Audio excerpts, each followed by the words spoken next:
Looking at the future, we have to obviously talk about modernization. How's that going? We're so dependent on infrastructure that comes from foreign countries, specifically Russia. But there's been talk that we will perhaps be now manufacturing here. We're going to get engine technology from United States, the GE engines. And how's that going towards building Aatmanirbharta?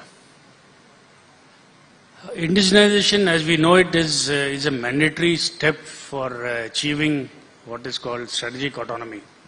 And in particular, indigenization of defense equipment is something that we should continue to keep our focus on. And I think the steps that we have taken in the last few years have been very, very positive.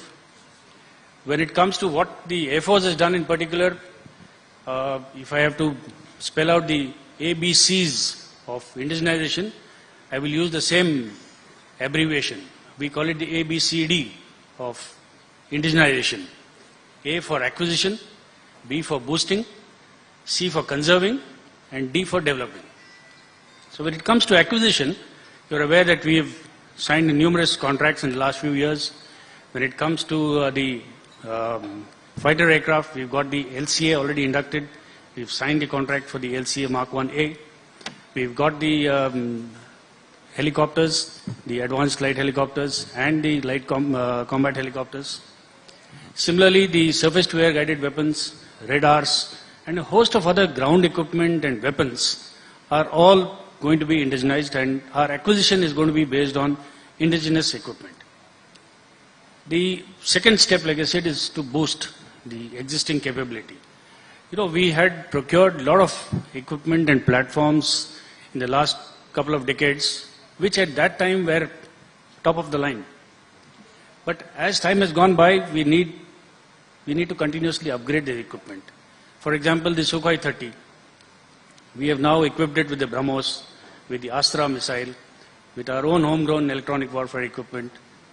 So also with the other fighters like the Mirage 2000 or the MiG-29. The helicopter fleets have all been upgraded with indigenous equipment. Then comes the conserve part of it. We have equipment and aircraft which are almost half a century old. But we need to keep them going because they are still very potent. Conservation of such old equipment, particularly where the OEMs, most of them are foreign OEMs, they have shut shop many years ago. Spares are hard to find. So we had taken up this process of indigenization of these spares some years ago. And over 60,000 spares, small to large spares of all varieties, have been indigenized in the last 5 or 6 years. So this is a huge step towards conserving our old assets, our vintage equipment. So are you saying that you no longer need to depend on foreign imports for these older planes? I presume you're talking about the MiGs, the MiG-21s? Primarily that. There may be still one odd component which is, it may not be cost effective to produce in India, but majority of the equipment is being manufactured and procured from Indian sources.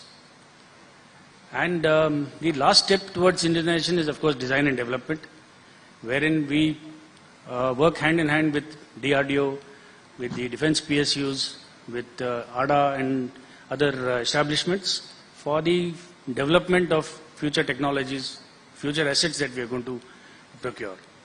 And our aim is that in the next decade or so, most of the ground equipment, be it the radars, surface-to-air guided weapons, or any other networks primarily, will be 100% indigenized.